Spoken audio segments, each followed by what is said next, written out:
সাংবাদিকতা শিখেন। যুগপৎ আন্দোলন প্রত্যেকের জায়গা থেকে করে, কারণ নেতৃত্ব করে না। মানে ইসলামী আন্দোলন বাংলাদেশে প্রথম যুগপৎ এই পিআর সিস্টেমে নির্বাচনের দাবি তুলছে। কাজী আমি সাংবাদিক বন্ধুদেরকে বলবো, লিখবেন, বলবেন, দাড়ি খামা যেন ঠিক থাকে। পিআর সিস্টেমে নির্বাচন দিতে হবে, এই জাতির দাবি। যদি আপনারা মনে করেন যে ঐক্যবদ্ধ কমিশনে আপনার সিদ্ধান্ত বুঝতে না পারেন, সহজ কথা, আপনারা গণভোট দেন, রেফারেন্ডাম দেন। যদি জনগণ পিআর সিস্টেম নির্বাচনের পক্ষে থাকে, তাহলে আমরা অবশ্যই দাবি করতে পারি। আর যদি জনগণ পিআর সিস্টেম নির্বাচন না চায়, তাহলে আমরা দাবি করব না। অন্তর্বর্তী সরকারকে বলবো, অবশ্যই আপনি রেফারেন্ডাম দেন, গণভোট দেন। যদি জনগণ ডিসাইড করে যে আমরা পিআর সিস্টেম নির্বাচন চাই, তাহলে অবশ্যই আপনাকে পিআর সিস্টেম নির্বাচন দিতে হবে ইনশাআল্লাহ। যদি আপনি কোনো অবস্থা দিয়ে আগেই বলেছেন বক্তাগণ, উপরের ইঙ্গিত, যদি উপরের ইঙ্গিতে আপনি পিআর সিস্টেম নির্বাচন দিতে গড়িমসি করেন, তাহলে জনগণ ঐক্যবদ্ধ ভাবে আপনাকে বাধ্য করবে পিআর সিস্টেম নির্বাচন দেওয়ার জন্য।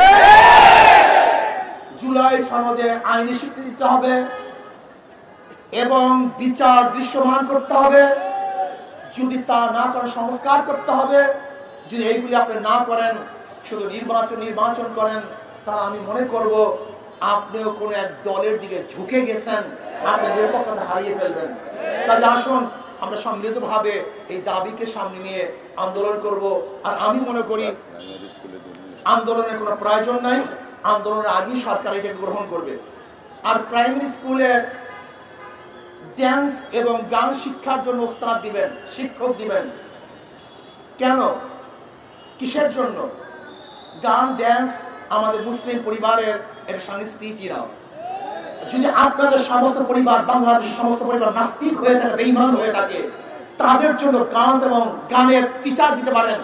যদি ব্রাহ্মণ মুসলমানদের দেশে কোনো অবস্থাতেই গানের টিচার দেওয়া যাবে না।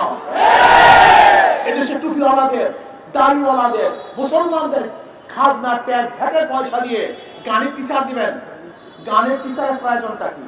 সেখানে ইংলিশ টিচার দেন, কম্পিউটার টিচার দেন। আজকে প্রাইমারি শিক্ষা ব্যবস্থা ধ্বংস হয়ে গেছে, কিচ্ছু নাই।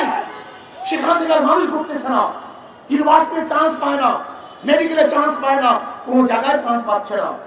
এর জন্য প্রাইমারি শিক্ষা লেভেলকে ঢেলে সাজাবার জন্য ধর্মীয় শিক্ষক সেখানে নিয়োগ দিতে হবে এবং কোনো অবস্থাতেই সেখানে গানের টিচার বাংলাদেশে দেয়া যাবে না।